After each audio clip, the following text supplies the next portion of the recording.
Hello and welcome साथियों, मैं हूं दिलबीर सिंह खालसा और आप देख रहे हैं डीएसके क्लासेस। दोस्तों, आज एक शॉर्ट क्लास होने वाली है आपके पास। इस क्लास में जो कि टॉपिक्स आपके सर्कल के टॉपिक में रह रहे हैं उनके बारे में बात करेंगे, जैसे angle subtended by the arcs, इसके बारे में बात करेंगे। इसके साथ आपके पास एक कंसेप्ट देंगे साइक्लिक क्वाड्रिलेटरल का, ताकि जब आने वाली क्लास में आपके पास क्वेश्चन करें तो ऐसा कोई भी टॉपिक ऐसा नहीं रहना चाहिए जिस पर आपको परेशानी आ सके। जो साथी नए जुड़ रहे हैं, जिन्होंने अभी तक चैनल को सब्सक्राइब नहीं किया, उनसे गुजारिश करेंगे, रिक्वेस्ट करेंगे, प्लीज़ चैनल को सब्सक्राइब कर दिए ताकि हर एक वीडियो की नोटिफिकेशन आप तक सबसे पहले पहुंच सके।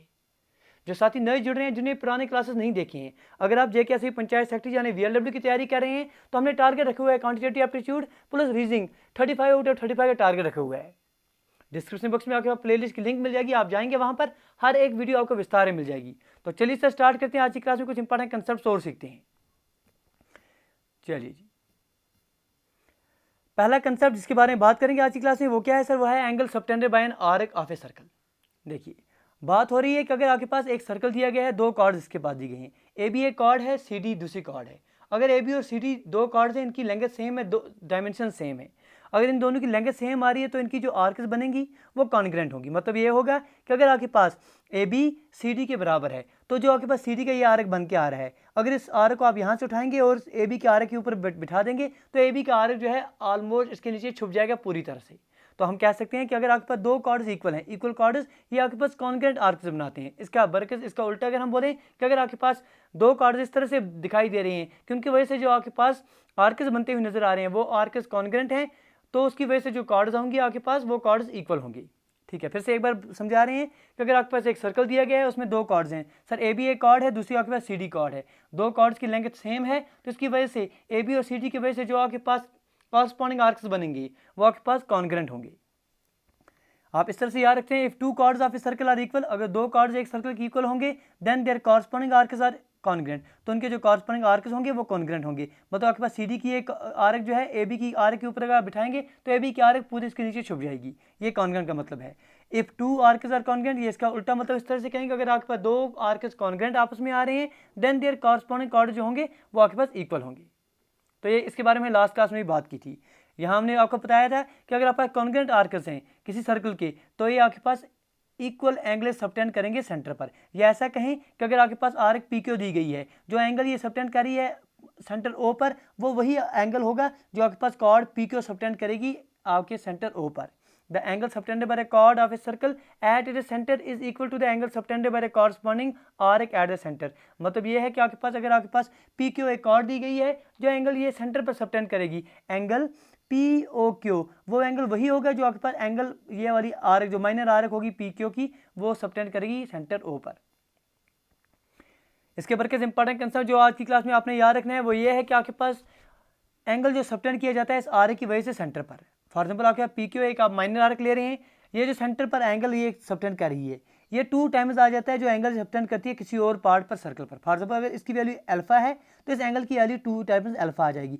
मतलब angle P O Q, angle P O Q जो है ये 2 टाइम्स आ जाता है एंगल पी ए क्यू।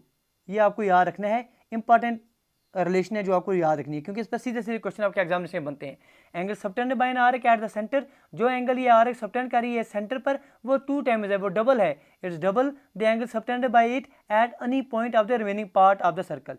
तो आपके पास ये है कि अगर आपके पास इसके बरकत यहाँ पर कोई और पॉइंट हो, यहाँ पर भी जो एंगल बन के आ जाएगा ये एंगल भी 2 टाइम्स आ जाएगा दिस एंगल, ये एंगल जो है सेंटर पर this angle is also 2 times this angle. अगर यहाँ पर कोई पॉइंट आ जाएगा और इन दोनों को आप मिलाएंगे, ये वाला एंगल और ये वाला एंगल में रिलेशन फिर से आ जाएगी, ये वाला जो सेंटर का एंगल है it is 2 times as big as this very angle. तो आपने क्या याद रख लिया कि जो एंगल आर्क सबटेंड करती है सेंटर पर, ये वाला एंगल जो है it is 2 times the angle subtended by the arc at any point on the remaining part of the circle. बहुत इंपॉर्टेंट रिलेशन है जो आपको याद रखनी है, फिर से आपके पास लिख रहे हैं ताकि हर एक स्टूडेंट को बड़े बेहतरीन तरीके से याद रह जाए। क्या आपने याद रखना है मेरे दोस्त? आपने याद रखनी है रिलेशन कि एंगल पी ओ क्यू, ये जो आपके पास एंगल बन के आ रहा है सेंटर पर, it is 2 times angle subtended by this arc at any other point on the circle, 2 times angle P A Q. ठीक है जी, उम्मीद करेंगे सबको समझ में आ गया होगा।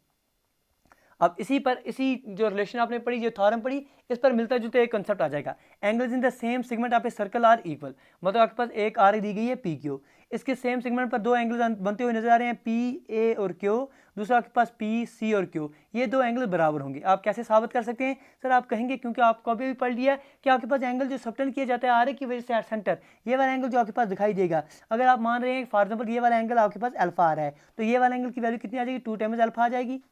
अगर आप इसकी वैल्यू मान रहे हैं सर बीटा, तो इस एंगल की कितनी वैल्यू आ जाएगी? 2 टाइम्स बीटा। मतलब ये दोनों तो सेम है, 2 times alpha is equal to 2 times beta, that times alpha is equal to beta. आप कह सकते हैं कि ये वाला एंगल और ये वाला एंगल जो है दोनों बराबर हैं। तो आप याद रखेंगे कि एंगल जो सबटेंड किया जाता है सेम सेगमेंट में सर्कल के द्वारा, वो एंगल जो है सेम मेजर रखते हैं, that is angle A is equal to angle C. अगर आप देखेंगे पी ए क्यू, इसकी वैल्यू अगर आप देखेंगे एंगल पी ए क्यू, इसकी वैल्यू आपके पास आ जाएगी पी सी क्यू के बराबर, एंगल पी सी क्यू के बराबर। तो इंपॉर्टेंट रिलेशन है, याद रख दीजिएगा। प्रूव करने के लिए अगर आपसे कोई पूछेगा तो आप प्रूव इस तरह से कर सकते हैं कि आप बोलेंगे सर जो एंगल सबटेंड किया जाता है आर ए की बदौलत से सेंटर पर, जो अभी पढ़ लिया, ये 2 टाइम्स आता है angle subtended by the arc at any other point on the circle. तो अगर आप इसकी वैल्यू अल्फा लेंगे तो इसकी वैल्यू 2 टाइम्स अल्फा आ जाएगी, अगर इसकी वैल्यू बीटा लेंगे तो इसकी वैल्यू 2 टाइम्स बीटा आ जाएगी। ये दोनों आपस में बराबर है, 2 times alpha is equal to 2 times beta, alpha is equal to beta. आपके पास ये वाला एंगल और ये वाला एंगल बराबर आ गए हैं। इसके बरकस if a line segment joining the 2 pointers subtend equal angles at the 2 other pointers lying on the same side of the line containing the line segment, the 4 pointers lie on the circle। इसका बरकस हम ये कह सकते हैं कि अगर आपके पास 4 points आपके पास दिए गए हैं, 2 लाइन सेगमेंट की बदौलत से, एक लाइन सेगमेंट आपके पास जो दिया गया है, ये जो ज्वाइन करती है 2 पॉइंट्स की वजह से, और जो 2 एंगल्स बनते हैं, इन 2 एंगल्स की वैल्यू अगर आपके पास सेम आ जाए इन 2 पॉइंट्स की वजह से, तो आपके पास जो 4 पॉइंट्स बनते हुए नजर आएंगे पी क्यू सी और ए, ये चारों के 4 पॉइंटर जो हैं इस आपके सर्कल पर बनते हुए नजर आएंगे। अगर एक लाइन सेगमेंट जो ज्वाइन कर रही है 2 पॉइंट्स को पी क्यू, ये सबटेंड कर रही है equal angles eight other 2 pointers, ये सबटेंड कर रहा है एंगल ए और एंगल सी इक्वल एंगल 2 अलग अलग पॉइंट्स पर, lying on the same side of the line containing the line segment. तो जो 4 पॉइंट्स होंगे ए सी पी और क्यू, ये आपके पास इसी सर्कल पर होंगे, that is they are concyclic. ये आपने याद रखना है। इसके बरकस एक और कंसेप्ट जिस पर आपके पास एग्जामिनेशन क्वेश्चन पूछा जा सकता है, वो आपके पास साइक्लिक क्वाड्रिलेटरल। साइक्लिक क्वाड्रिलेटर आप किसे कहेंगे? क्वाड्रिलेटर, सिंपल क्वाड्रिलेटर सर एक ऐसी फिगर है जिसके आपके पास 4 एंगल 4 साइड देखने को मिल रही हैं। साइक्लिक क्वाड्रिलेटर की जब बात आएगी तो ये ऐसा क्वाड्रिलेटर होता है जिसके चारों के 4 vertices, that is A B C और डी जो है आपके सर्कल पर नजर आएंगे, they lie on the circle. A quadrilateral ABCD is called cyclic quadrilateral. कब कहेंगे? If all the 4 vertices of it lie on a circle, अगर चारों के 4 जिसके कोने हैं, चारों के 4 जो वर्टिसेस आ रहे हैं ABCD, ये इसी सर्कल पर आ रहे हैं। इसकी इंपॉर्टेंट प्रॉपर्टी ये होती है कि जो आपके पास इसके अपोजिट पेयर ऑफ एंगल्स होते हैं, जैसे एंगल ए हो गया, एंगल सी हो गया, इन दोनों को आप मेजर करेंगे तो आपके पास 180 डिग्री नजर आएगा। एंगल डी हो गया, एंगल बी नजर आएगा, इन दोनों को आप ऐड करेंगे तो मेजर जो है 180 नजर आएगा। मतलब the sum of either pair of opposite angles of cyclic quadrilateral is 180। Angle A plus angle C, इन दोनों का मेजर अगर आप करेंगे तो 180 डिग्री आ जाएगा। Angle D plus angle B, इन दोनों का मेजर करेंगे तो आपके पास 180 डिग्री नजर आ जाएगा। या ऐसा कहीं कि अगर आपके पास कोई भी फिगर ऐसी बनती हुई नजर आ रही है जिसके अपोजिट जो आपके पास एंगल्स आ रहे हैं, उन दोनों को अगर आप सम करें तो 180 नजर आता है, तो वो जो फिगर है, वो जो क्वाड्रिलेटर है, वो आपके पास साइक्लिक क्वाड्रिलेटर है। ठीक है जी, बात समझ में आ गई? तो बताइए मेरे दोस्त, पहली बात क्या बोली आपने कि साइक्लिक क्वाड्रिलेटर किसे कहेंगे? सर ऐसा फिगर आ रहा है, ऐसा क्वाड्रिलेटर आ रहा है जिसके चारों के 4 वर्टिसेस जो है सर्कल पर नजर आएंगी। प्रॉपर्टी क्या है सर? प्रॉपर्टी यह है इसकी, जो आपके पास पेयर ऑफ अपोजिट एंगल्स हैं, उनका अगर आप सम देखते हैं तो उसमें उसका जो सम है 180 डिग्री नजर आ जाएगा। Angle A plus angle C 180 degree है, angle B plus angle D 180 degree है। उल्टा अगर कहें कि अगर आपके पास एक क्वाड्रिलेटर ऐसा दिया जा रहा है जिसमें आपके पास ये जो अपोजिट एंगल्स का सम जो है 180 नजर आ रहा है, तो आपके पास जो फिगर है वो आपके पास साइक्लिक क्वाड्रिलेटर है। ठीक है, सबसे इंपॉर्टेंट बात जो इस क्लास में आपने याद रखनी है वो ये है कि अगर आपके पास एक आर्क दी गई है, पी क्यू एक माइनर आर्क है, ये सेंटर ओ पर आपके पास पी ओ क्यू एंगल बना रहा है और किसी और पॉइंट ए पर एंगल पी ए क्यू बना रहा है, तो रिलेशन इसमें और इसमें ये आ जाएगा कि एंगल जो सेंटर पर सबटेंड किया जाता है इसकी वैल्यू 2 टाइम्स डबल होता है as compared to the angle subtended by this arc at any other point on the circle. ये इंपॉर्टेंट पॉइंट है जो आपको याद रखने हैं। उम्मीद करेंगे कि आज की क्लास बिल्कुल शॉर्ट क्लास थी, क्योंकि ये कंसेप्ट रह गए थे लास्ट क्लास में। आज की क्लास में ये कंसेप्ट आके क्लियर हो गए। अगली क्लास में आपके पास क्वेश्चंस आ रहे हैं प्रैक्टिस के लिए, तो बेहतर तरीके से आप जुड़िएगा।